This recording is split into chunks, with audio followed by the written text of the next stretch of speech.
I will continue teaching you about the amalgamation.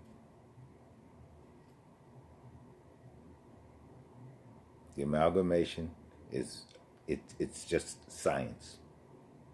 It's true earth science.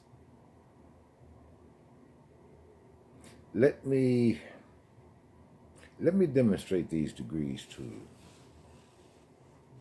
You see, what's happening now has happened before.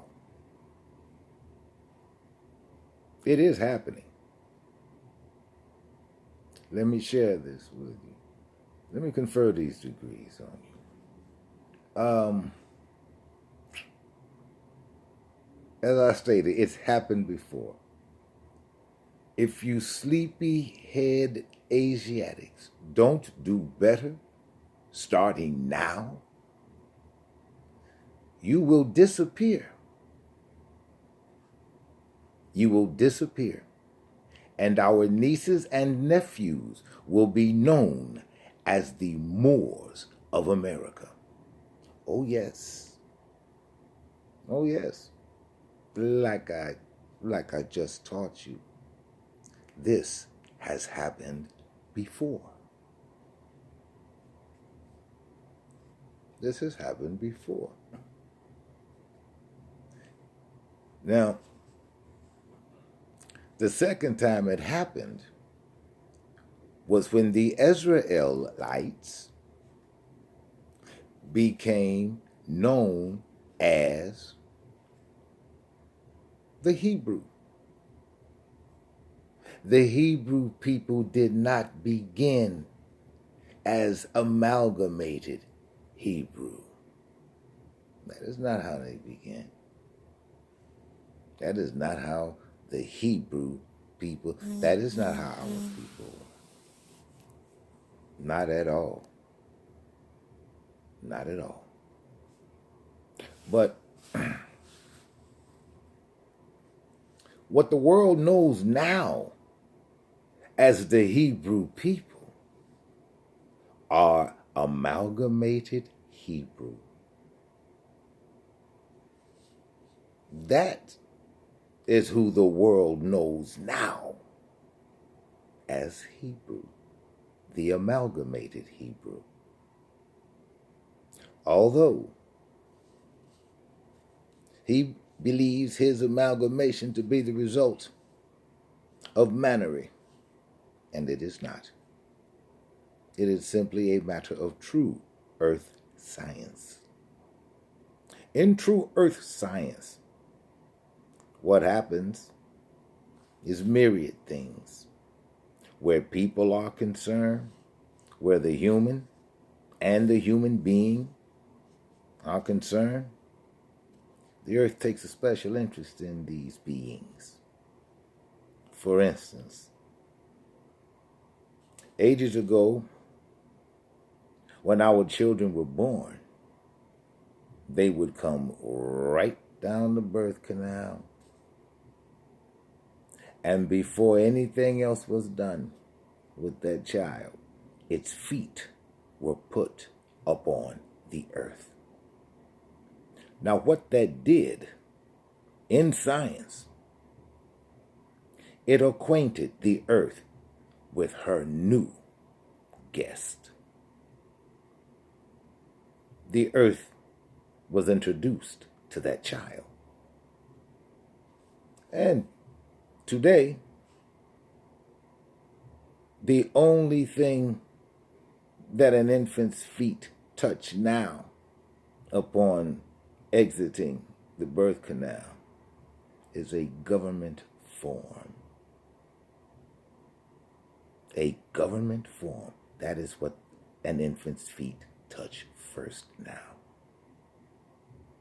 Our children were known to the earth. Now, going on to amalgamation by the earth. Again, I taught you the earth has many power centers. She's got a lot of them. An awful lot of them. Our people knew where they were and that this is where they settled. In places that were power centers.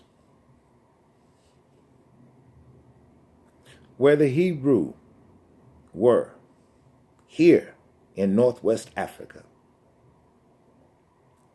They were in this part of Mauritania. And when the Jews came down out of Canaan, they came in through the west. They came in through the west. Well, the Israelites, I should say, those that came this way, because some went the other way. Places like Eastern Europe and such, been there for generations, and they became amalgamated by the lands there. But at any rate, when the Israelites encountered the Hebrew, they had no religion of their own, and the rituals and things which they brought with them down out of Canaan and which they carried through Canaan with them, they also added some of the Hebrew religion to their repertoire of religious collections. They admired the Hebrew. If they had learned science, what they would have learned was they did not have to eat the Hebrew to become like them. All they had to do was share the same land as they, and the earth would have done the rest. The earth would have done the rest.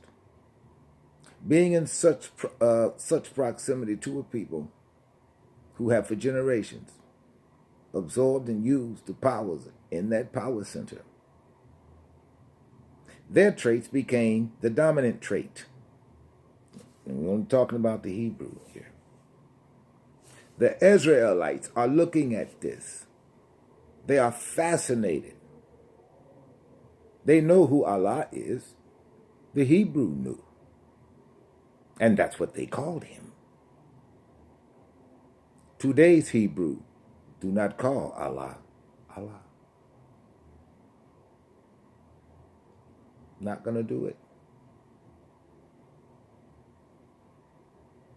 So, you Asiatics who still do not get it and are interested in nothing but yourselves, well, I want you to remember this. Prayerfully, you will have learned this today. They will be known as the Moors of America. Now, in a prior video, I did say that they are not white people yet. And this is what I mean. For those of you who have the scholarship and know what white means, you understand what I'm saying. They're not white yet. But Asiatics, if you continue in your confounding ways and tearing down humanity instead of lifting it up, if this is acceptable to you, there is no nation to carry on for the next 7 generations. If what you see going on around you today is acceptable to you, the last thing you should ever do is blame our nieces and nephews 7 generations from now, when they will be known to the world as the Moors of America. They will have achieved it, not through osmosis. Not at all. It is through amalgamation. Through amalgamation. being in such close proximity to us, in our land, in our power centers. They are amalgamated Moors. And if you wish to leave nothing of yourselves, if you wish to be nothing with yourself, then that is what you have to look forward to. Only it won't be you, because you won't be here.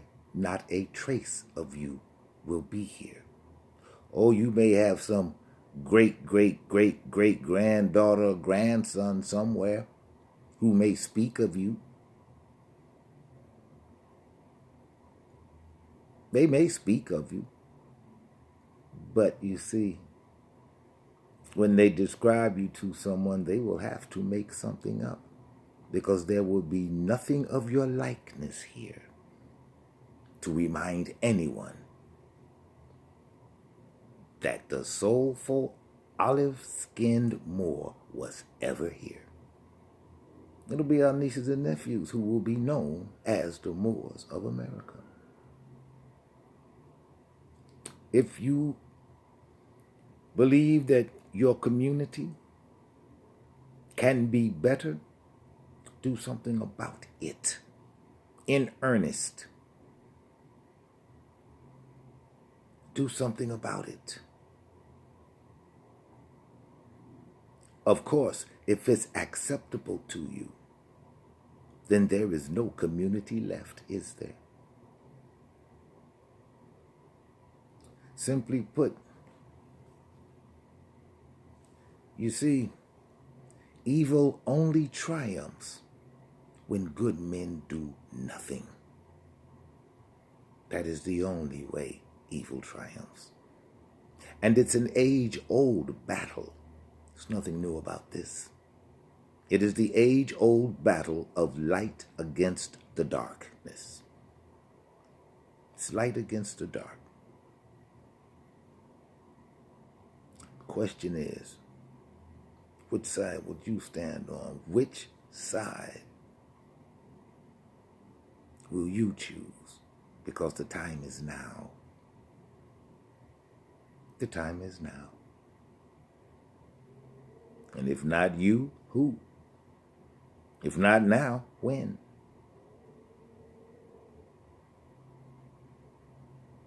Do not be like those who serve nothing but lip service, and those who spend their lives on a hamster wheel, laboring under the misconception that activity equals progress. It does not. It does not. Activity does not equate to progress. Only progress equates to progress. One more thing. By your successors, you will be remembered for your accomplishments, not your attempts. Understand that. That which needs to be done, you need to do it, and yesterday. All of these petty squabbles that you have among yourselves, they prove nothing except how vulnerable you are to stupidity, and how you clutch stupidity to your breast. And the worst part of it, you make stupidity make sense to you. Well, the one thing that you will not be able to make sense to your next 7 generations is why. Why does great-great-grandpa look like George Washington? But you won't be there to explain. The reason that is because I did nothing when I had an opportunity to do it. I had an opportunity to unite and build a legacy for you which you could be proud of, and one you would know of. But I did nothing. Because nothing was the one thing I was really good at. Thinking about you and your successes wasn't even on my mind. So, you have neither the moral authority nor the right to become upset with your nieces and nephews when they become known as the Moors of America. They are Moors by right. They are here in the land of Moors. They were born here. They were raised here. This is what they know as home, just as you. Oh, side note, they didn't get here on a damn boat either. Okay? They didn't get here on a boat either. So, prayerfully, you will have gotten something from this lesson. And I am to understand, I was just made to understand that I'm supposed to tell you to hit the like and to share and that sort of thing. And so if you could do that, I'd appreciate it. See you on the next cycle. Peace.